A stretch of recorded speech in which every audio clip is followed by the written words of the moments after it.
నుండి విశ్లేషణ కూడా చూద్దాం. ఇక మల్లేశ్వర్ గుడ్ మార్నింగ్ అండి. Good morning. ఎస్, మనం చూస్తున్నా అంటే అన్ని దినపత్రికలు కూడా ముఖ్యంగా ధరణి అర్జీలకి మోక్షం అనే అంశాలతో పాటు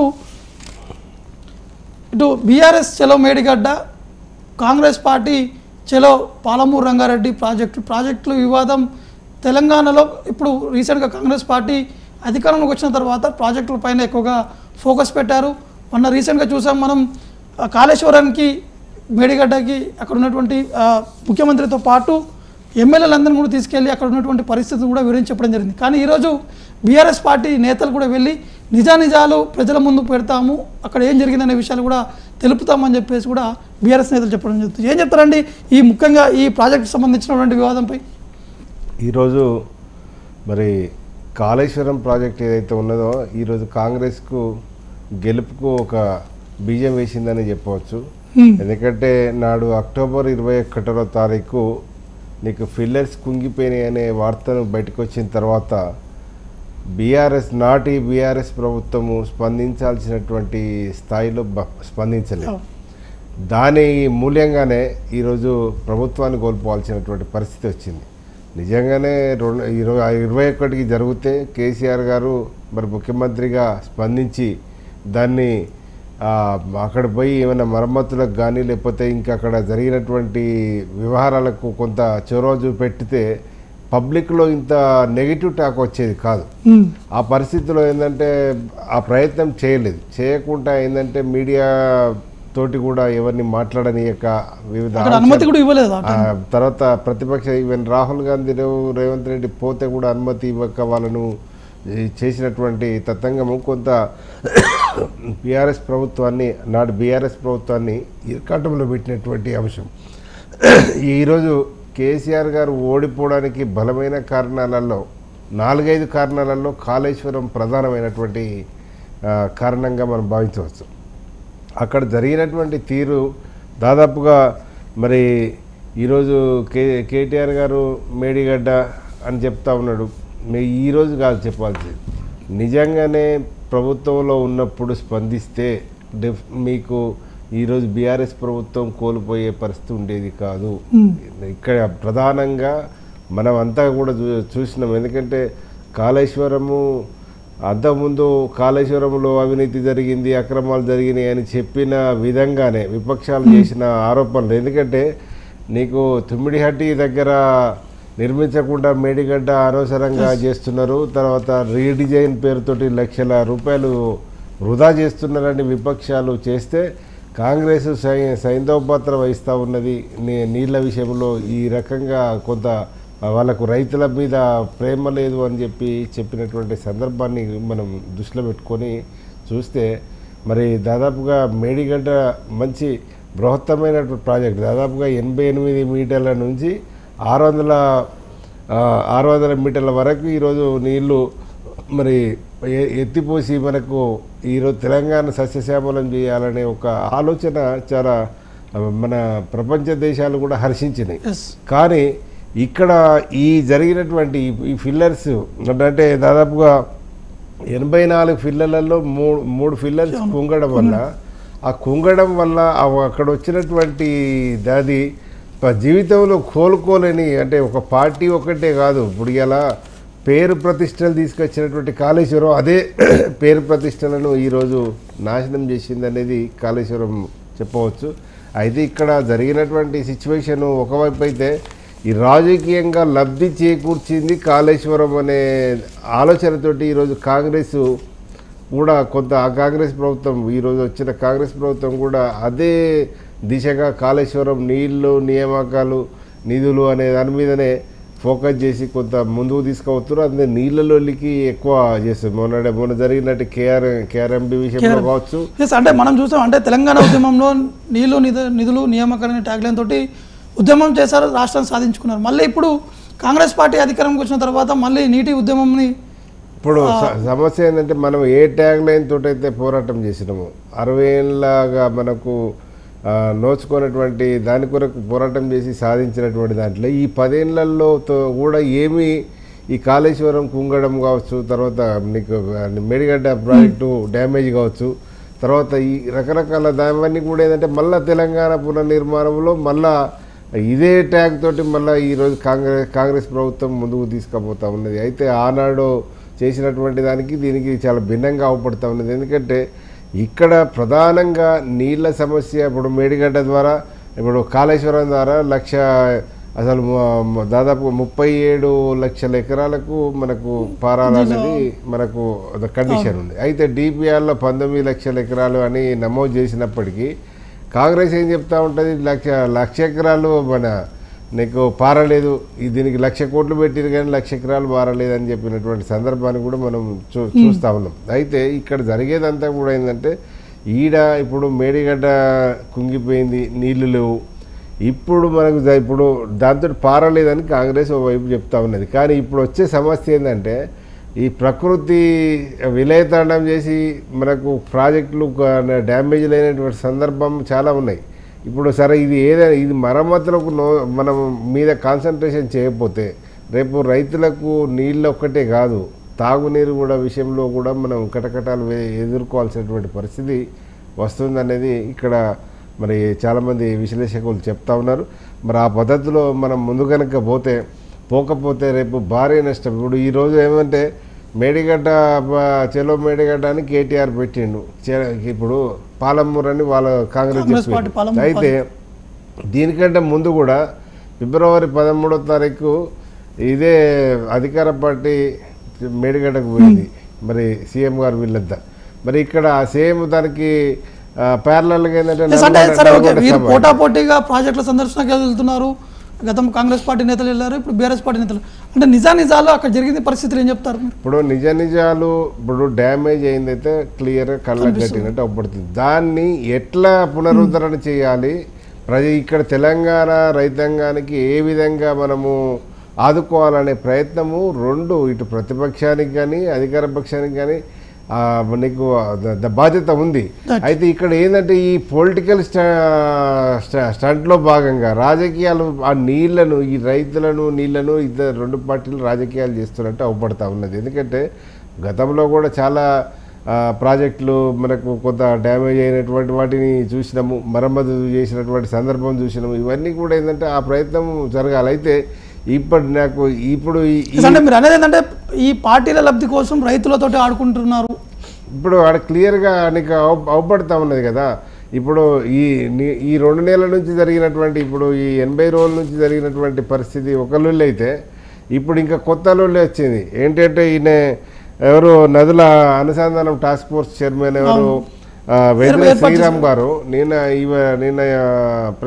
చెప్పినటువంటి సందర్భము ఇంకా కొత్త కోణంలో చూడాల్సినటువంటి, అంటే అసలు ఇప్పుడు కాంగ్రెస్ చెప్పిన దాన్ని ఇప్పుడు కొంత వీళ్ళు బలపరిచినట్టే ఉన్నది ఇష్యూ. ఎందుకంటే అసలు దానికి పర్మిషన్ లేదని, లేకపోతే రకరకాల నీకు అలిగేషన్స్ తోటి కొంత శ్రీరామ్ గారు చెప్పినటువంటి సందర్భం అంటే కాళేశ్వరం డిజైన్లను సిడబ్ల్యూసి అప్రూవ్ చేయలేదని చెప్పేసి కూడా ఇప్పుడు అప్రూవల్ ఉన్నదన్నో వీళ్ళు చెప్తా ఉన్నారు. ఇన్వెస్ట్మెంట్ క్లియరెన్స్ కూడా అయితే అక్కడ అప్రూవలే లేదు అనే దాని మీద చెప్తున్నా. ఇన్వెస్ట్మెంట్ మీద కూడా దాన్ని రాటిఫికేషన్ కాలేదు అనే దాని మీద చెప్తా ఉన్నారు. అయితే శ్రీరామ్ గారు చెప్పేదానికి మరి ఇప్పుడు ఈ వారం 10 రోజుల కమిటీ పర్యవేక్షించి దాని నివేదిక ఇస్తే కానీ కొంత తేలదు. సరే ఏది తేలినా కూడా ఇప్పుడు చెర్ల నీళ్ళు పోయి వెనుకబడ్డాయి. ఇప్పుడు దాని ప్రయోజనం కాదు, మనం ఇప్పుడు భవిష్యత్తులో ఏం చేయాలనే దాని మీద కొంత ఆలోచన చేయాల్సినటువంటి అవసరము కాంగ్రెస్. ఒకసారి మనం వరంగల్కి వెళ్దాము. వరంగల్ నుంచి మా రీజనల్ కోఆర్డినేటర్ రాజ్ కుమార్ లైవ్లో అందుబాటులో ఉన్నారు. ఎందుకంటే ఆల్రెడీ మరికాసేపట్లోనే తెలంగాణ భవన్ నుంచి మేడిగడ్డ ప్రాజెక్ట్ సందర్శనకి బీఆర్ఎస్ పార్టీకి సంబంధించిన నేతలందరూ 5 బస్సులలో వెళ్తున్నారు. కాబట్టి అక్కడ ఉన్నటువంటి ఏర్పాట్లు ఆల్రెడీ అక్కడ ఉన్నటువంటి పోలీస్ అధికారులు కూడా బీఆర్ఎస్ నేతలు వినతి పత్రం కూడా ఇవ్వడం జరిగింది. పూర్తి స్థాయిలో బందోబస్తు ఇవ్వాలని చెప్పేసి, ఎందుకంటే దాడులు జరిగేటువంటి అవకాశాలు ఉన్నాయని చెప్పేసి బీఆర్ఎస్ నేతలు చెప్తున్నారు. కాబట్టి అక్కడ ఉన్నటువంటి పరిస్థితులు ఏ విధంగా ఉన్నాయనేది లేటెస్ట్ అప్డేట్స్ అందించడానికి రాజ్ కుమార్ ఉన్నారు. రాజ్ కుమార్, ఏంటి అక్కడ ఉన్నటువంటి సిచ్యువేషన్ ఏంది? బీఆర్ఎస్ పార్టీకి సంబంధించినటువంటి నేతలు ఏమంటున్నారు? అక్కడ ఏర్పాట్లు ఏ విధంగా ఉన్నాయి మేడిగడ్డ ప్రాజెక్టు వద్ద? చేపట్టినటువంటి బీఆర్ఎస్ పార్టీ చెల్లో మేడిగడ్డ అనే దానికి కూడా మొత్తం అన్ని ఏర్పాట్లు జరిగింది. ఉమ్మడి వరంగల్ జిల్లా నేతలు నిన్న ప్రజలతో పాటు కూడా మాజీ మంత్రి ఎర్రవెల్లి దయాకర్ రావు కూడా వీళ్ళందరూ కూడా ఒక సమీక్ష కూడా నిర్వహించడం జరిగింది. అంటే హైదరాబాద్ నుంచి కేటీఆర్ దాదాపు 200 మంది టీఆర్ఎస్ ప్రతినిధులతో కూడా రావడం జరుగుతోంది. ఇక్కడ ఏదైతే ప్రజలకు వాస్తవం తెలిపేందుకు కాళేశ్వరంపై అసలు ఏం జరుగుతుందని కూడా పవర్ పాయింట్ ప్రజెంటేషన్ ఇచ్చేందుకు కూడా రెడీ అవ్వడం జరిగింది. ఇప్పటికే వరంగల్ జిల్లా నేతలు ఆహ్వానం పలికేందుకు కూడా అన్ని ఏర్పాట్లు చేయడం జరిగింది. ఇక్కడ హైదరాబాద్ నుంచి దాదాపు కేటీఆర్ మాజీ ఎమ్మెల్యేలు ఎమ్మెల్సీలకు అందరూ కూడా దాదాపు 200 మంది వస్తున్నారు. దీనికి సంబంధించి వరంగల్ లో అన్ని ఏర్పాట్లు కూడా చేయడం జరిగింది. అదేవిధంగా కాళేశ్వరంలో కూడా అంటే కాళేశ్వరం పై కూడా ఎలాంటి వాస్తవాలు తెలియజేసేందుకు కూడా అంటే పూర్తి స్థాయిలో పవర్ పాయింట్ ప్రజెంటేషన్ దానికి సంబంధించి బాలక సుమన్ అదేవిధంగా మాజీ ఎమ్మెల్యే అయినటువంటి కుట్టా మధు కూడా ఏర్పాట్లను పర్యవేక్షిస్తున్నారు. అక్కడ కూడా ఎలాంటి ఇబ్బందులు కలగకుండా ప్రజలు అంటే కాంగ్రెస్ నాయకులు కావచ్చు బీజేపీ నాయకులు దాడులు నిర్వహించే అవకాశం ఉన్న నేపథ్యంలో వారికి పూర్తి స్థాయిలో భద్రత కూడా కల్పించాలని కూడా పోలీసు నేతలు కూడా టీఆర్ఎస్ నేతలు నిర్ణయించడం జరిగింది. అదేవిధంగా మాజీ ఎంపీ ఏదైతే బోయినపల్లి వినోద్ కుమార్ ప్రణాళిక చైర్మన్ కూడా ఉన్న నేపథ్యంలో అతను కూడా అంటే కొన్ని వీడియోస్ కూడా రిలీజ్ చేయడం జరిగింది. రైతులతో కావాలనే కాంగ్రెస్ ప్రభుత్వం రైతులకు నీళ్ళు ఇవ్వకుండా అందులో మేడిగడ్డ కానీ అన్నారం కానీ బ్యారేజీని ఖాళీ చేయడం జరిగింది. ఇది రైతులకు చాలా నష్టం జరుగుతుందని కూడా రైతులతో కొన్ని వీడియోస్ కూడా రిలీజ్ చేయడం జరిగింది. ఎందుకంటే చివరి ఏదైతే పంటకు సంబంధించి చివరి నీళ్లు అందలేకపోతున్నాయి. ఈ మేడిగడ్డ కావాలనే ఖాళీ చేసి వాటి మరమ్మతులు నిర్వహిస్తలేరని కూడా టీఆర్ఎస్ నేతలు చెప్తున్నటువంటి పరిస్థితి కనిపిస్తా ఉంది. ఇక్కడ ఏదైతే కూలినటువంటి 3 పిల్లర్లకు సంబంధించిన తక్షణమే పనులు చేపట్టి దాని మరమ్మతులు చేపట్టాలని కూడా కేటీఆర్ కావచ్చు అదేవిధంగా ఇక్కడ ఉన్న స్థానిక ఎమ్మెల్యేలు కూడా కోరుతా ఉన్నారు. దీనికి సంబంధించి కేవలం అంటే ఇది రాజకీయం కాకుండా రైతులకు ఉపయోగపడే విధంగా వినియోగించాలని కూడా టీఆర్ఎస్ నేతల ముఖ్య ఉద్దేశంగా కూడా చెప్తా ఉన్నారు. ఎందుకంటే ఇలా 1,00,000 కోట్లు పెట్టి కట్టినటువంటి ఈ యొక్క ప్రాజెక్టును నిర్వీర్యం చేసేందుకే కాంగ్రెస్ ప్రభుత్వం ప్రయత్నిస్తుందని కూడా చెప్తా ఉన్నటువంటి పరిస్థితి. ఇక్కడ ఈ అన్నిటి నేపథ్యంలో రాజకీయం ఒక్కసారిగా కూడా అంటే కాంగ్రెస్ ఒకరిపై ఒకరు మాటలు చేసుకోవడం మాట్లాడుకోవడం జరుగుతూ ఉంది. కానీ ఏదేమైనా కూడా ఈ ప్రాజెక్టు పై కూడా అన్ని విషయాలు వెల్లడిస్తామని కూడా కేటీఆర్ చెప్తున్నారు. అంటే ఎలాంటి పవర్ పాయింట్ ప్రజెంటేషన్ ఇస్తారు అసలు ఏంటి అనే దానిపై ఆసక్తిగా ఉంది. దీనికి సంబంధించి కూడా అన్ని ఏర్పాట్లు చేయడం జరిగింది. Right, okay, thank you Raj Kumar, thank you. Yes, మనం చూస్తున్నామండి మల్లేశ్వర్ గారు అంటే ముఖ్యంగా బీఆర్ఎస్ పార్టీ నేతలు మాత్రం ఫుల్ ఫెజ్గా ఖచ్చితంగా పవర్ పాయింట్ ప్రజెంటేషన్ అక్కడ ఉన్నటువంటి వాస్తవాలని ప్రజల ముందు పెట్టేందుకు అనేక ఏర్పాట్లు కూడా చేసినట్టు కూడా తెలుస్తుంది. అంటే మధ్యాహ్నం ఈ పర్యటన అంటే అక్కడ సందర్శించిన తర్వాత హరీష్ రావుతో పాటు కడియం శ్రీహరి కూడా మీడియాతో మాట్లాడి నిజాలు బయట పెడతాము, ఖచ్చితంగా రాష్ట్రంలో జరుగుతున్నటువంటి పరిస్థితులు కాంగ్రెస్ పార్టీ అధికారంలోకి వచ్చిన తర్వాత ముఖ్యంగా ప్రాజెక్టులపై ఫోకస్ పెట్టి రైతులను మోసం చేసే విధంగా ప్రయత్నాలు చేస్తున్నారనేది వారు చెప్తున్నారు. ఏం చెప్తారని విషయం ఇప్పుడు వాళ్ళు చెప్పేది ఏంటంటే ఇప్పుడు వాస్తవంగా బీఆర్ఎస్ చెప్పడానికి ఏం లేదు. కాకపోతే ఏంటంటే ఇప్పుడు ఏదో మేకపోతూ గాంభీర్యం లెక్క మనం పోయి దాన్ని ఏదో డిఫెండ్ చేసుకోవడానికి చేసే ప్రయత్నమే తప్ప అక్కడ జరిగింది వాస్తవం. ఆ 2 ఫిల్లర్స్ క్రాక్ ఇచ్చినే వాస్తవం. దాంట్లో ఇప్పుడు మాకు ఈ సంబంధం లేదని చెప్పితే అది ప్రజలు కూడా విశ్వసించారు కదా. కాబట్టి ఇప్పుడు ఇక్కడ జరగాల్సింది ఏంటంటే ఇప్పుడు రైతులకు మేలు జరగాల, రైతుల మీద ఇప్పుడు ప్రభుత్వం మీద కోపం మీద ఇప్పుడు బీఆర్ఎస్ తీసుకున్నటువంటి ట్యాగ్ లైన్ ఏంటంటే మా మీద కోపం ఉంటే మమ్మల్ని శిక్షించండి, మేము తప్పులు చేస్తే కానీ రైతులను శిక్షించకుండా అనే దాని మీద రైతుల పక్షాన నిలుస్తూ ఉన్నారు. అయితే కేసీఆర్ మొదటి నుంచి కూడా కొంత రైతులకు సాఫ్ట్గా అండగా నిలిచినటువంటి వ్యక్తిగా ప్రజలలో పేరున్నది. ఆ క్రమంలో ఏంటంటే ఇప్పుడు ఈ డ్యామేజ్ని ఇప్పుడు జరిగిన డ్యామేజ్ మామూలు డ్యామేజ్ కాదు, నీకు ఆ డ్యామేజ్ని పునరుద్ధరణ కొరకు ఈరోజు మేడిగడ్డ యాత్ర పెట్టుకున్నారు. మేడిగడ్డతోటి ఇప్పుడు ఇదంతా కూడా ఏంటంటే ఇప్పుడు కనుక పార్లమెంట్ ఎన్నికలు లేకపోతే ఈ మేడిగడ్డ లేదు, పాలమూరు లేదు, ఇద్దరు రైతులు ఎట్లాగో మొత్తం నిండా మునిగే పరిస్థితి ఉండేది. కాకపోతే ఇక్కడ జరిగేది అంటే అంతా ఈ 16 సీట్ల కొరకు ఈ పంచాయతీ అంతా వస్తుంది. ఒక సీటు పక్క పెడితే ఈ 16 సీట్ల పంచాయతీ వస్తూ ఉన్నది. నేను ఇప్పుడు రేవంత్ రెడ్డి గారు నిన్న కేరళ సభ పోయి మేము 14 తగ్గకుండా మేము 14 ఇస్తా అని చెప్పేసే వచ్చిండు. అంటే ఇదంతా కూడా అంటే బీఆర్ఎస్కి ఏం లేదు అనే పద్ధతిలో చెప్పారు. అయితే ఇప్పుడు నిజంగానే చెప్పినట్టు రేపు మనం ఈ మాత్రము సంజాయిషి ఇచ్చుకోకపోతే మేడిగడ్డ ప్రాజెక్టుకు జరిగినటువంటి నష్టాన్ని మనం చెప్పుకోకపోతే రేపు భారీ నష్టం జరుగుతుందనే ఒక ఆలోచనతోటి ఈరోజు ఆ ప్రయత్నంగా అవపడుతున్నది. మళ్ళీ అందులో పర్టికులర్గా ఇద్దరు ఇరిగేషన్ మినిస్టర్ మాజీ హరీష్ రావు కావచ్చు, గత ఉమ్మడి ఆంధ్రప్రదేశ్లో ఎవరు కడియం సిఆర్ కావచ్చు, వీళ్ళందరూ ఉన్నారు. వీళ్ళు అప్పుడు అయితే అక్కడ ఇప్పుడు లేనిది ఉన్నది అని చెప్పలేరు, ఉన్నది లేదని చెప్పలేరు, ఉన్నట్టుగా చెప్పాల్సినట్టు వస్తుంది. కాకపోతే ఏంటంటే ఇక్కడ ఆధారాలతో చెప్పే ప్రయత్నం చేయాలి. ఇప్పుడు 1,00,000 కోట్లు మునిగింది, 1,00,000 కోట్లు మునిగిందని చెప్తారు. మేడిగడ్డ బ్యారేజ్కి పెట్టిన పెట్టుబడి ఎంత 3,500 కోట్లు.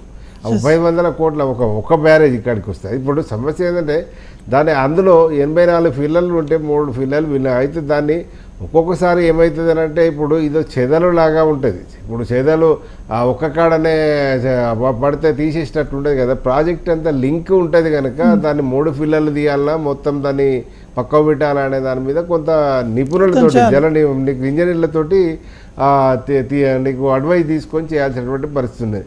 అయితే ఈ క్రమంలో వీళ్ళు ఇద్దరు పంచాయతీ కాంగ్రెస్ పంచాయతీ బీఆర్ఎస్ పంచాయతీ పక్కకు పెడితే మూడో బీజేపీ ఏంటంటే ఇప్పుడు ఇలా శ్రీరామ్ ఇచ్చినటువంటి స్టేట్మెంట్ ఇంకా భిన్నంగా ఉంది. అంటే ఒక కాంగ్రెస్ ఆరోపణలను కొంత సమర్థించినట్టే ఉన్నది. అంటే వాళ్ళ ఇప్పుడు ఇది ఏది కూడా మరి ఇన్ని రోజులు బీజేపీ మరి అక్టోబర్ 21 నుంచి ఏం చేసింది? అక్టోబర్ 21 నుంచి ఇప్పుడు ఈ ముచ్చట చెప్పాలి కదా. అక్టోబర్ 21లో జరిగితే ఎన్నికల ముందు అసలు నోరిప్పలేదు.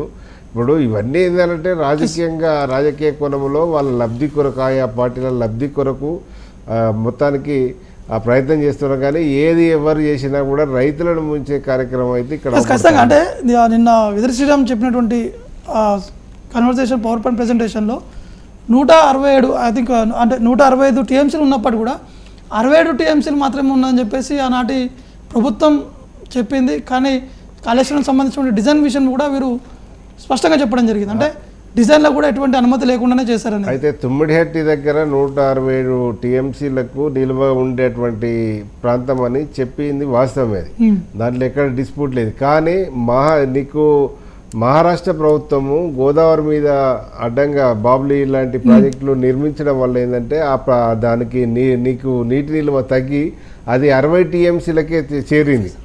60 టీఎంసీలకే చేరడం వల్ల ఏంటంటే ఇది మనం ఇంత పెద్ద ప్రాజెక్టును ఈ బృహత్తరమైనటువంటి ప్రాజెక్టును ఇక్కడ ఇప్పుడు ఇదంతకంటే ఏంటంటే కాళేశ్వరము పూర్వం అంతా కూడా చేవేళ్ళ నీకు ఇది ప్రాణయితే కదా. దానికి ఆల్రెడీ అది కాంగ్రెస్ హయాంలోనే దానికి బీజం వేసినట్టు తెలంగాణ ఉద్యమం ఉధృతంగా సాగుతున్న క్రమంలో అది బీజం వేసినటువంటి పరిస్థితినే. ఇక్కడ జరిగిందంతా కూడా ఏంటంటే ఈ మేడిగడ్డ ద్వారా ఏంటంటే కొంత టీఎంసీలు పెంచుకోవచ్చు అనే దాని మీద ఇక్కడ తీసుకొచ్చారు. అయితే ఇక్కడ పర్యావరణానికి సంబంధించిన అనుమతులు ఇవ్వని, ఇన్వెస్ట్మెంట్కి సంబంధించిన ఆడిట్ జరగని అని, తర్వాత అసలు మేము పర్మిషన్ ఇవ్వని రకరకాల అప్లికేషన్స్ వస్తున్నాయి. ఏది ఏమైనప్పటికీ నెల రోజులలో పూర్తిగా తేలుతుంది. ఈలోపు ఎలక్షన్ కోడ్ వస్తుంది. ఎలక్షన్ కోడ్ వచ్చినాక మళ్ళీ ఎక్కడ వేసిన గొంగలు అక్కడనే ఉంటుంది. అంటే ఆల్రెడీ అంటే సరే ఓకే, కాళేశ్వరం సంబంధించినటువంటి విషయం ఒకటైతే బీఆర్ఎస్ పార్టీ నేతలు ఇప్పుడు కాంగ్రెస్ పార్టీకి సంబంధించిన నేతలు పాలమూరు రంగారెడ్డి పర్యటన కూడా చేస్తున్నారు. అక్కడ ఉన్నటువంటి ముఖ్య నేతలు వారందరూ కూడా అక్కడికి వెళ్ళి సందర్శించి గత 10 ఏళ్ల పాటు కేసీఆర్ పాలనలో పాలమూరు జిల్లాలో ప్రాజెక్టులు ఏ విధంగా నిర్లక్ష్యానికి గురయ్యాయన్న విషయాన్ని ప్రజల ముందుకు తీసుకెళ్లాలని చెప్పేసి చెప్తున్నారు. కానీ గత ప్రభుత్వం చూసాం అంటే పాలమూరు రంగారెడ్డిలో ఎక్కువగా నీళ్ళు కూడా అందించాము, సస్యశ్యామలుగా చేశామని చెప్పేసి చెప్పడం జరిగింది. ఇప్పుడు వాస్తవం కూడా పల్లెలు మలిచిన పాలమూరులో నీకు పచ్చదనానికి కొంత నిలువుగా తీసుకొచ్చింది కేసీఆర్ ప్రభుత్వమే. అందులో ఏమి లేదు. అయితే అది ఎన్ని లక్షలు బారినాయా, ఎన్ని వేల ఎకరాలు బారినాయా అనే అక్కడికి ఇప్పుడు అంతకుముందు మొత్తం రాళ్ళు రప్పలతో ఉన్నటువంటి పరిస్థితిని కొంత పాలమూరు రంగారెడ్డి ప్రాజెక్టు ఇవన్నీ వాటితోటి కొంత. అయితే ఇక్కడ జరిగిందంతా కూడా వంశీచందర్ రెడ్డి ఆరోపణలు ఏంటి అని అంటే అసలు పాలమూరును మీరు నిర్లక్ష్యం చేసిర్రు టోటల్గా. ఈ కాళేశ్వరము పక్కపెట్టి పాలమూరుకు మీరు ఏం చేసారు అనే దాని మీద కొంత ప్రశ్న ఇచ్చే పరిస్థితి వస్తూ ఉన్నది. కానీ అక్కడ జరిగిందంతా కూడా ఏంటంటే పాలమూరులో కేసీఆర్ ప్రభుత్వము చేసినటువంటిది తక్కువ ఏం కాదు. ఎందుకంటే పాలమూరు రంగారెడ్డి ప్రాజెక్టు ద్వారా మనము ఇప్పుడు ఏమైందనంటే మీడియా కావచ్చు, మేధావులు కావచ్చు, ఇవన్నీ కూడా ఏంటంటే మనం ఇప్పుడు బొదలబడ్డోని మీద 4 రాళ్ళు వేసే ఉపాయమే ఉంటుంది తప్ప ఏముండదు అక్కడ. దానికి ఇప్పుడు పాలమూరు అయితే ఇప్పుడు పాలమూరులో ప్రభుత్వం కాంగ్రెస్ ప్రభుత్వమే ఉన్నది. ఇంకా ఏం చేద్దామో కాంగ్రెస్ ఆలోచించి ఆ పద్ధతిలో ఆ పాలమూరు ప్రజలను ఆదుకునే విధంగా తీసకపోతే ఇంకా చాలా అందరు స్వాగతిస్తారు. పాలమూరు ప్రజలు కూడా చాలా హర్షిస్తారు కదా. ఆ పద్ధతిలో పోవాలా. కానీ ఇక్కడ పోటాపోటీ ఇక్కడ జరుగుతున్నది ఏంటంటే పోటాపోటీగా అంటే కాంగ్రెస్ ఇప్పుడు మేడిగడ్డ పెట్టినప్పుడు నల్గొండ పెట్టిండు, ఇప్పుడు వీళ్ళు బీఆర్ఎస్ పెట్టినప్పుడు ఇక్కడ పాలమూరు పెట్టాడు. అంటే ఇది ఏదంటే ఇది ఒక రకంగా చెప్పాలంటే వీళ్ళు ఆడ ఏంటిది దానికి విచారణ అంటే మనకు దాన్ని సమీక్షకు పోయినట్టు లేకపోతే దాన్ని పరిశోధనకు పోయినట్టు జరుగుతలేదు, విహారయాత్ర పోయినట్టు అయిపోతుంది. అంటే వీళ్ళకు ఇప్పుడు నేను అనేది ఇంత అవసరం లేదు, అంత హంగామా కూడా నీకు పోటాపోటీ చేయాల్సినటువంటి అవసరం లేదు. ఏదేమైనా కూడా సెంట్రల్ జలశక్తికి సంబంధించినటువంటి ఇది దాని క్లీన్ చిట్ వాళ్ళు ఇస్తుందా, ఏం జరుగుతుంది, అది ఎవరు దోషులుగా ఉంటారు ఎవరు నిర్దోషులుగా ఉంటారు అనేది కొద్ది రోజులలో తేలే అవకాశం ఉన్నది. రైట్. ఎస్, మరొక విషయం చూద్దాం. మరొక హైలైట్ ఏంటంటే ధరణి సంబంధించినటువంటి విషయం గత ప్రభుత్వాలు వల్ల చాలామంది రైతులకి ఇబ్బందులు పడ్డారు ధరణి వల్ల. కానీ ధరణి కోసము ఒక కౌంటర్ కూడా ఏర్పాటు చేసి వారికి ఉన్నటువంటి సమస్యలను కూడా పరిష్కరిస్తామని చెప్పేసి ప్రభుత్వం చెప్పినప్పుడు కూడా ధరణి అర్జీలకి మోక్షం మార్చి 9 వరకు అన్నిటి పరిష్కారం చేస్తామని చెప్పడం జరుగుతుంది. అంటే ధరణి పైన ఎక్కువగా ఫోకస్ కూడా చేయడం జరిగింది కాంగ్రెస్ పార్టీ. ఇప్పుడు అసలు కాంగ్రెస్ పార్టీ మేనిఫెస్టోలో ధరణి ప్రధాన అంశం. ఈ ఇప్పుడు కాళేశ్వరం ప్రాజెక్ట్ అనేది తర్వాత మేనిఫెస్టోలో లేకుండా అవి ప్రకృతి ఓ రకంగా చెప్పాలంటే అదే నీకు దాని ప్రకృతి నీకు వీళ్ళకి కాంగ్రెస్ సహకరించడం వల్లనే ఆ టైంలో ఇప్పుడు 1 నెల రోజులు ఎలక్షన్ తర్వాత జరుగుతాయి ఇవన్నీ పంచాయతీలు ఎక్కడ ఉండకపోయేది, అది బీఆర్ఎస్ అది సెట్ చేసుకునేది పునరుద్ధరణ ఏదో జరిగేది. కానీ ఇది ఇప్పుడు ధరణి అంశం అనేది చాలా ధరణిలో అన్యాయం జరిగి పిసిసి ప్రెసిడెంట్ అయినప్పటి నుంచి కూడా దాదాపుగా ధరణి విషయంలో అవకతవకలు జరిగినాయి. ఆందోళన చేసినటువంటి సందర్భం ఉన్నది. ఇప్పుడు ఇక్కడ మనం ఇప్పుడు ధరణి ఏదో నిన్నటికి ఎన్నికల లబ్ధి కొరకు చేసినటువంటి ప్రోగ్రాం కాదు అది. అది మొదటి నుంచి కూడా ధరణిని వ్యతిరేకించారు. మేము మేనిఫెస్టోలో ధరణి ఏకంగా రద్దు చేస్తామని చెప్పి పెట్టినటువంటి సందర్భం. మరి అయితే అటువంటి పరిస్థితి ఈరోజు ధరణి రద్దు చేసి భూమాత తీసుకొస్తాము దాని ప్లేసులు అని చెప్పి చేస్తే బీఆర్ఎస్ అప్పుడు హేళనగా అధికారంలో ఉన్నటువంటి బీఆర్ఎస్ భూమాత భూమేత అవుతుంది తప్ప అనే దాని మీద హేళన చేసినటువంటి సందర్భం ఉన్నది. అయితే ఇక్కడ ఏంది అంటే దాదాపుగా 2,45,000 దరఖాస్తులు పెండింగ్ ఉన్నాయి. ఏది మనకు రైతులకు సంబంధించిన రకరకాల అప్లికేషన్స్ తోటి అవి పరిష్కారానికి నోచుకోలేదు.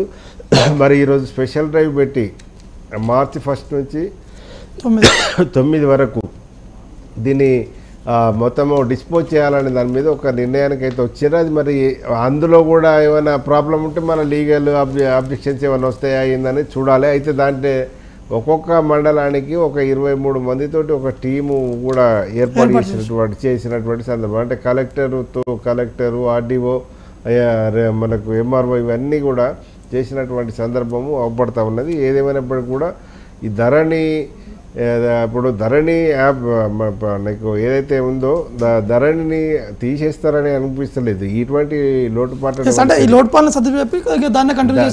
చేసే అవకాశమే ఉంది. మరొక విషయం ఏంటంటే ఇప్పుడు అంటే తెలంగాణలో మాటల యుద్ధం తేల్చుకుందాం నువ్వా నేనా అనే విధంగా రేవంత్ రెడ్డి వర్సెస్ కేటీఆర్గా మారింది. రేవంత్ రెడ్డి చేసినటువంటి సవాల్ని కేటీఆర్ కూడా స్వీకరించి ఖచ్చితంగా ప్రతి సవాల్ కూడా విసిరినటువంటి సిచ్యువేషన్ నెలకొంది. అంటే రాష్ట్రంలో ఉన్నటువంటి పరిస్థితి కావచ్చు, ఈ ఎంపీ ఎలక్షన్స్ ముఖ్యంగా రేవంత్ రెడ్డి ఒక్క సీటైనా గెలిచి చూపించు అనే విధంగా కామెంట్ కూడా చేయడం జరిగింది. కానీ కేటీఆర్ కూడా నిన్న మాట్లాడుతూ ఖచ్చితంగా ఎమ్మెల్యే పదవి కూడా రాజీనామా చేస్తా, మల్కాజ్గిరి నుంచి పోటీ చేద్దాం సిద్ధమా అనే విధంగా చెప్పడం జరిగింది. ఈ మాటల యుద్ధాన్ని ఎట్లా చూస్తారు దీన్ని? ఇప్పుడు ఈ మాటల యుద్ధాలు వీళ్ళ మాటలు ఎట్లా చూస్తున్నారు అంటే ప్రజలు కూడా గమనిస్తామన్నారు. ఈ గతంలో కూడా అధికారంలో ఉన్నప్పుడు రేవంత్ రెడ్డిని రెచ్చగొట్టింది కూడా ఇదే బీఆర్ఎస్ పార్టీ. మీరు అవసరం ఉంటే నువ్వు గజ్వేల్కి రా లేకపోతే కామారెడ్డి రా అని అంటే పోటీ చేయి. నిజంగానే నాయనపులి అంటే నిజంగానే వచ్చిండు అక్కడ. సరే ఇద్దరు ఓడిపోవచ్చు. ఇంకా లక్ ఏంటంటే బీజేపీ గెలిచి బతికిచ్చింది, లేకపోతే రేవంత్ రెడ్డికి కూడా అక్కడ కామారెడ్డి గెలిస్తే ఇంకా రోజు అదొక రకమైనటువంటి ఇది ఉండేది.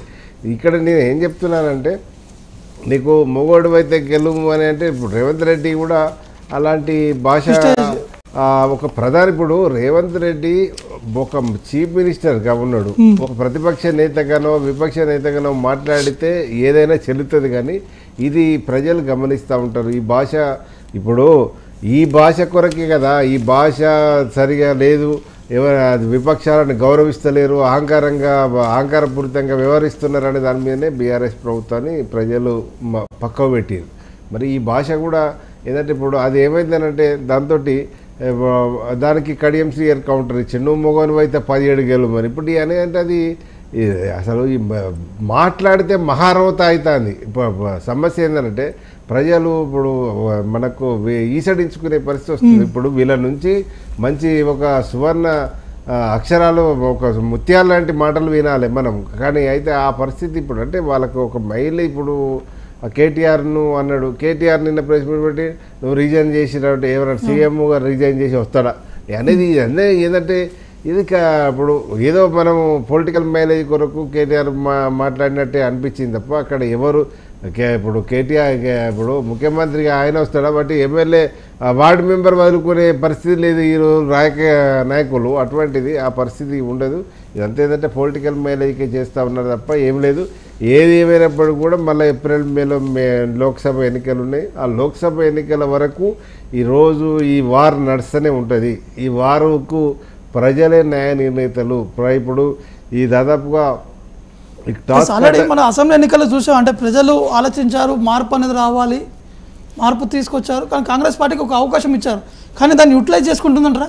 ఇప్పుడు ఖచ్చితంగా చేసుకుంటుంది. ఇప్పుడు కాంగ్రెస్ పార్టీ ఇప్పుడు 6 గ్యారెంటీలను అమలేమో కానీ అమలు విషయంలో ఫస్ట్ ఇచ్చారు, నిన్న 2 చేసారు.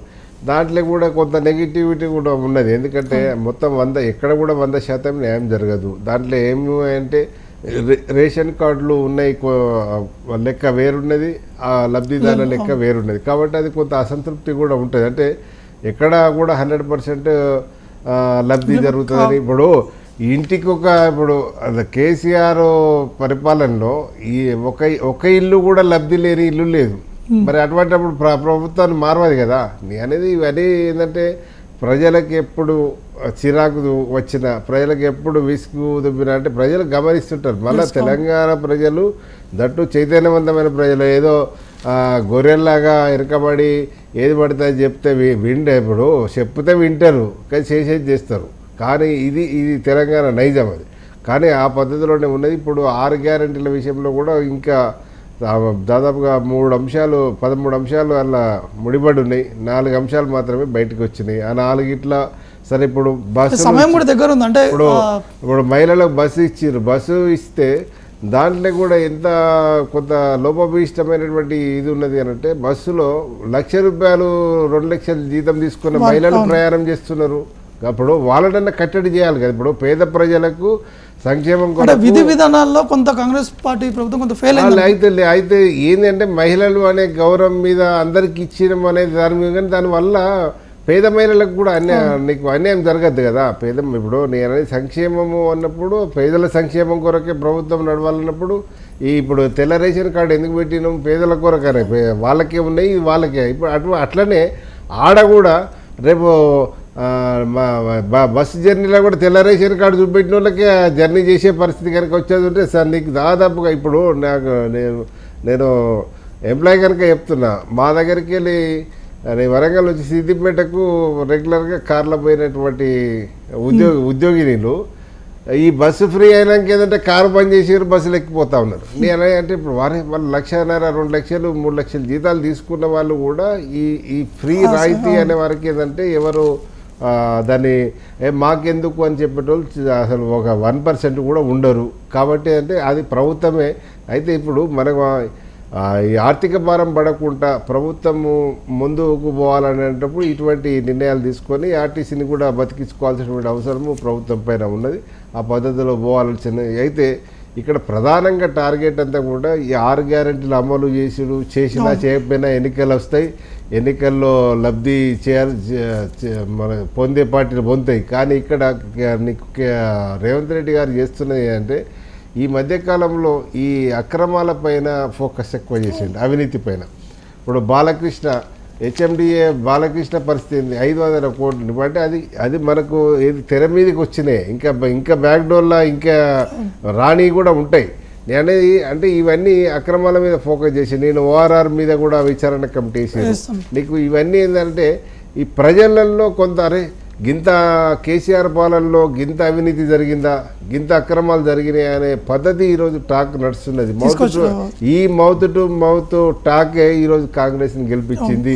ఈ అవినీతి అక్రమాల మీద జరుగుతున్నటువంటి చర్చ ఏదైతే ఉన్నదో రేపు పార్లమెంట్ ఎన్నికల్లో కూడా కాంగ్రెస్కు పట్టం కట్టే పరిస్థితి కనబడతా ఉన్నది. ఎందుకంటే ఇప్పుడు మాకు అయితే సేమ్ టైం బీఆర్ఎస్ ఏం చెప్తున్నది, మీరు విచారణ చేసుకోండి, మీరు దోషులను శిక్షించండి అని చెప్తా ఉన్నారు. కానీ అయితే అది ఇప్పుడు కమిటీ వేసినాక విచారణ డెఫినెట్గా ఇప్పుడు అంటే మాకేం సంబంధం లేదని చెప్తున్నారు. కానీ సంబంధము ఉన్నదా లేదా అనేది కొద్ది రోజుల్లో తేలుతూనే ఉంటుంది ప్రతి కమిటీలలో. ఎందుకంటే ఆ పద్ధతిలో వీళ్ళకు 6 గ్యారెంటీల కంటే ఎక్కువ రేవంత్కు బాగా కలిసి వచ్చేది అంటే అక్రమాల మీద అవినీతి మీద ఫోకస్ చేయడమే బాగా కలిసేస్తున్నటువంటి అంశంగా ఇక్కడ ప్రజలు భావిస్తూ ఉన్నారు. మరొకటి పార్లమెంట్ ఎన్నికలు దగ్గర పడుతున్నటువంటి నేపథ్యం బీజేపీ అధిష్టానం ఫుల్ ఫేజ్గా ఫోకస్ కూడా పెట్టడం జరిగింది. నిన్న CWC central election CC committee సమావేశం కూడా జరిగింది. కానీ తెలంగాణకు సంబంధించిన విషయానికి వస్తే తెలంగాణపైనే ఎక్కువగా దృష్టి పెట్టారు. ఎందుకంటే అసెంబ్లీ ఎన్నికలు చూసాము, చాలా వరకు ఫైట్ చేశారు. ప్రధాని మోడీతో పాటు అమిత్ షా చాలామంది వచ్చారు, రాష్ట్రానికి వచ్చి బహిరంగ సభలు ఏర్పాటు చేస్తారు. గత ప్రభుత్వంపై తీవ్ర స్థాయిలో విమర్శలు కూడా వ్యక్తం చేయడం జరిగింది. కానీ ఇప్పుడు కూడా అదే స్థాయిలో బీజేపీ ప్రయత్నాలు క్యాండిడేట్ సంబంధించినటువంటి ప్లేసెస్ కూడా చేంజ్ చేసేటువంటి అవకాశం ఉన్నట్టు తెలుస్తుంది. అంటే ఆల్మోస్ట్ 8 మంది పేరు కూడా ఖరారైనట్టు తెలుస్తుంది. కానీ సిట్టింగ్లో ఉన్నటువంటి 4 ముగ్గురికి అవకాశాలు ఇచ్చేటువంటి అవకాశం ఉన్నట్టు తెలుస్తుంది. కానీ ఇంటర్నల్గా బీజేపీలో ఉన్నటువంటి సమస్యల వల్లనే బీజేపీని ఈ విధంగా ఇబ్బందులు పడుతుందంటారు. ఇప్పుడు అది 100కి 100 పాలు నిజం. ఈరోజు కాంగ్రెస్ నెత్తిన పాలు పోసింది బీజేపీ పార్టీ. బండి సంజయ్ అధ్యక్షుడిగా ఉన్నప్పుడు బీజేపీ గ్రాఫ్ నీకు ఎంత ఉండే, తర్వాత బండి సంజయ్ని మార్చిన తర్వాత కర్ణాటక ఎన్నికల్లో బీజేపీ ఓడిపోయిన తర్వాత కాంగ్రెస్ గ్రాఫ్ అనూహ్యంగా పెరిగింది. అంటే ఇక్కడ ఏంటంటే ఇప్పుడు మేము బీసీని ముఖ్యమంత్రిని చేస్తామని సూర్యాపేట సభలో అమిత్ షా గారు చెప్పారు. అయితే అది ప్రజలు నమ్మలే. ఎందుకంటే ఉన్న బీసీనే అధ్యక్షునిగా వీకినావు, నువ్వు మాకు ఎట్లా చేస్తావు అనేది అంటే ఒక అపనమ్మకం. అంటే ఇది పొలిటికల్ స్టంట్గా ఏది పడుతుంది మాట్లాడుతూ ఉన్నారు. తర్వాత ఓబీసీలకు అన్యాయం చేసింది, ఓబీసీల జనగణన చేయకుండా ఈరోజు మనకు 10 ఏళ్ళు కాలయాపన చేసినటువంటి పార్టీ బీజేపీ. అటువంటిప్పుడు ఏదంటే రేపు నీకు మేము ఓబీసీలకు ఏదో ఉద్ధరిస్తామంటే నమ్మే పరిస్థితి లేదు. కాబట్టి ఇక్కడ ఏది ఇప్పుడు అంటే ఇప్పుడు దక్షిణాదిలో పాగా వేయాలనే ఆలోచన మొదటి నుంచి ఉన్నది. కర్ణాటకలో కొంత అది దెబ్బతిన్నది. దాని తర్వాత ఇక్కడ కూడా ఇప్పుడు ఏదో 8 సీట్లు వచ్చినాయి అంటే అది బీఆర్ఎస్ ఫెయిల్యూర్ తోటి వచ్చినాయి తప్ప, బీఆర్ఎస్ మీద ఉన్నటువంటి వ్యతిరేకతతోటి మన సీట్లు వచ్చినాయి, ఇలా కాంగ్రెస్కి వచ్చినాయి తప్ప ఇక్కడ అంటే ఒక సీటు రాయలసీంగ్ ఉన్నటువంటి సీటును సరే బై ఎలక్షన్లో దుబ్బాక హుజురాబాద్ పక్క పెడితే 1 సీటు గతంలో ఉన్నది, ఇప్పుడు 8 సీట్లు వచ్చినాయి. ఆ 8 సీట్లలో కూడా ఏంది అనంటే రేపు ఈ మన మొన్న ఓడిపోయిన దాంట్లో ఈ 3 ఓడిపోయారు. ఎవరు? బండి సంజయ్, అరవింద్, బాబురావు 3 ఓడిపోయారు. ఇప్పుడు ఇదే ఎంపీ క్యాండిడేట్స్ నీకు వాళ్ళ కాన్స్టిట్యున్సీలనే పోటీ చేస్తే నీకు ఎమ్మెల్యే ఓడిపోయారు, రేపు మళ్ళీ గెలుస్తారని ఇట్లా భావిస్తాం మనం. అంటే ఒకటి మన ఆ పద్ధతిలో ఒకటికి ఆలోచిస్తే ఏంటంటే ఈ మనకు వాళ్ళు ఏదో ఎక్కువ కొండకు ఏదో దారం కట్టి ఏదో ఇది చేస్తున్నారు, కానీ అదంతా అయ్యే పని అయితే ఇక్కడ అనిపిస్తలేదు. దాదాపుగా మరి ఈ సర్వేలు కూడా ఏదో 5 సీట్లు వస్తాయి, 4 వస్తాయి, 5 వస్తాయని చెప్తా ఉన్నారు. కానీ అది సఫలీకృతం అవుతుందని అయితే అనుకోవడం లేదు. ఎందుకంటే ఈలోపు ఎలక్షన్ కూడా వచ్చేలోపు ఈ అక్రమాల ఇష్యూ కొంత రేవంత్ రెడ్డికి బాగా కలిసి వస్తుంది. ఎందుకంటే బీఆర్ఎస్ను ఇప్పుడు ఓఆర్ఆర్ ఇష్యూ తీసుకొచ్చిండు, తర్వాత హెచ్ఎండిఏ ఇష్యూ తీసుకొచ్చిండు. నీకు చాలా ఇప్పుడు ధరణి కూడా ఈ 9వ తారీఖు డెడ్ లైన్, ఈ ధరణిలో కూడా ఏం జరుగుతున్నది ఏందనేది కొంత రివ్యూ సమీక్ష ద్వారా కొంత వాస్తవాలు బయటకు వచ్చే అవకాశాలు ఉంటాయి. ఇవన్నీ జరుగుతూ ఉన్నాయి. అయితే బీజేపీకి మాత్రము ఆడ ఇప్పుడు వాళ్ళ ఆశలు బాగానే ఉన్నాయి ప్రతి ఒక్కరు. ఎందుకంటే మోడీ పర్యటన కూడా, అయితే మోడీ పర్యటన, మోడీ ప్రభావం అంతా కూడా నీకు ఉత్తర భారతదేశంలో, దక్షిణాది రాష్ట్రంలో కర్ణాటక కావచ్చు, ఆంధ్రప్రదేశ్ కావచ్చు, ఇక్కడ తెలంగాణ కావచ్చు, నీకు తమిళనాడు కావచ్చు, ఈడ ఉండే అవకాశాలు లేవు. ఎందుకంటే ఏమున్నా ఒకటి వ్యక్తుల మీద, వ్యక్తులు ఆ బీజేపీ ఇచ్చిన టికెట్లు వ్యక్తుల మీద ప్రభావంతో గెలవాల్సింది తప్ప బీజేపీ ప్రభావంతో గెలిచే పరిస్థితి ఇక్కడ లేదు. ఇప్పుడు ఉన్న సిట్టింగ్లను కాపాడుకుంటే వాళ్ళకు అదే 10,000 అనుకోవాలి. ఆ పద్ధతిలో మరి ముందుకు పోవాల్సినటువంటి అవసరం అయితే ఉన్నది. ఎందుకంటే అంటే ప్రధాని మోడీ కూడా బీజేపీ పార్టీ అధిష్టానం ఖచ్చితంగా అయోధ్య సంబంధించినటువంటి విషయాన్ని దక్షిణాది రాష్ట్రాలపైన ఎక్కువగా దాన్ని తీసుకెళ్లాలనే ఆలోచనలో కూడా బీజేపీ ఉన్నట్టు తెలుసు. ఎందుకంటే ఉత్తరాది రాష్ట్రాల్లో చూసాము, అయోధ్య రామ మందిర్ సంబంధించిన ఎఫెక్ట్ అనేది ఖచ్చితంగా ఉంది. అదే ఇష్యూ దక్షిణాది రాష్ట్రాలపై తీసుకురావడానికి ఇప్పుడు ఉంది. వాళ్ళకు ఆలోచన బాగానే ఉంది, కానీ ఇక్కడ ఈ ప్రాంతీయ పార్టీలు బలంగా ఉన్నాయి. తర్వాత ఇప్పుడు ఆడ వైఎస్ఆర్సీపీ ఉంది, ఇక్కడ బీఆర్ఎస్ ఉంది, ప్రాంతీయ పార్టీ. నీకు అక్కడికి వచ్చేసరికి ఏంటంటే కాంగ్రెస్ 40%, ఇప్పుడు బీజేపీ 40% కమిషన్ మీద ఇదే సేమ్ ఇప్పుడు రేవంత్ రెడ్డి చేస్తున్న పరిస్థితి అక్కడ కర్ణాటకలో చేసి ఎండగట్టి గెలిచారు. అనేది ఇక్కడ కూడా ఏంటంటే రేపు ఏమైనా ఉంటే మైలేజ్ కాంగ్రెస్కే ఉంటుంది. అయితే అందరూ ఏం చెప్తున్నారంటే కాంగ్రెస్ బీజేపీకే ఉంటుంది కానీ బీఆర్ఎస్ ఉండదు అన్నట్టు. కానీ బీఆర్ఎస్ క్యాడరు అప్పుడు దాదాపుగా 1.8 ఓట్ షేరింగ్ మాత్రమే డిఫరెన్స్ ఉంది. అయితే ఇప్పుడు మాత్రము మనం అది ఊహించని విధంగా అది లోపలికి పోయే అవకాశం ఉన్నది. ఎందుకంటే ఇప్పుడు ఎట్లా ఉండేదంటే కొంత ఒకటి ఏంటంటే ఇప్పుడు సెంట్రల్లో బీజేపీకి ఇవ్వాలి, ఇక్కడ కాంగ్రెస్కి ఇవ్వాలనే పరిస్థితి కూడా ప్రచారం చేసుకుంటూ ఉన్నారు. ఆ ప్రచారాన్ని కొంత మనం ఇది చేస్తారు. అయితే ఈ 10 ఏళ్లలో మోడీ పాలనతో విసిగిపోయి ఉన్నటువంటి పరిస్థితి కూడా ఉన్నది. ఎందుకంటే నిత్యావసర వస్తువుల కానీ ఆ విధంగా లేదు. ఖచ్చితంగా ఇండియా కూటమితో కలిసి 400 సీట్లు ఖచ్చితంగా గెలిచి తీరాలన్న దిశగా వారి ఆలోచన, వారి పార్టీ క్యాడర్ని కూడా ఆ విధంగా ఉత్సాహపరిచే విధంగా ప్రయత్నాలు చేస్తున్నారు. బీజేపీ కాకుండా ఇండియా కూటమితో ప్రయత్నాలు చేస్తూ ఉన్నారు. ఇవాళ ఇండియా కూటమిలో ఉన్నటువంటి నితీష్ కుమార్ని కావచ్చు, లేకపోతే మమతా బెనర్జీని కావచ్చు, తర్వాత ఆమ్ ఆద్మీ పార్టీ, ఇప్పుడు వీళ్ళందరినీ కూడా ఒక రకంగా బయటికి వచ్చేందుకు కూడా బీజేపీ కొంత వాళ్ళను నయాన్నో భయాన్నో కొంత వాళ్ళను చిందరవందర చేసే పరిస్థితి చేస్తూ ఉన్నది. అది కొంత వాళ్ళ పొత్తు కనుక నీకు వాళ్ళు కలవకపోతే నీకు పొత్తులు అప్పటికే పొత్తులు విచ్ఛిన్నం చేసే పరిస్థితి బీజేపీ చేస్తూ ఉన్నది. బీజేపీకి ఏ సీట్లు లేని కాడ కూడా ప్రభుత్వాలను కూలగొట్టి నిలబెట్టుకున్నటువంటి పరిస్థితి ఉన్నది. ఇప్పుడు కూడా ఏంటంటే డెఫినెట్గా సరే ప్రభుత్వం మాత్రం బీజేపీ ఏర్పాటు చేస్తుంది అనేది అయితే అంత ప్రజలలో కొంత ఉన్నది. అది ఎంత మేరకు నిలువరిస్తుంది, మరి ఇక్కడ తెలంగాణ లాగానే ఏమైనా మార్పు కోరుకుంటుందా దేశమంతా అనేది కూడా వేచి చూడాల్సినటువంటి అవసరం.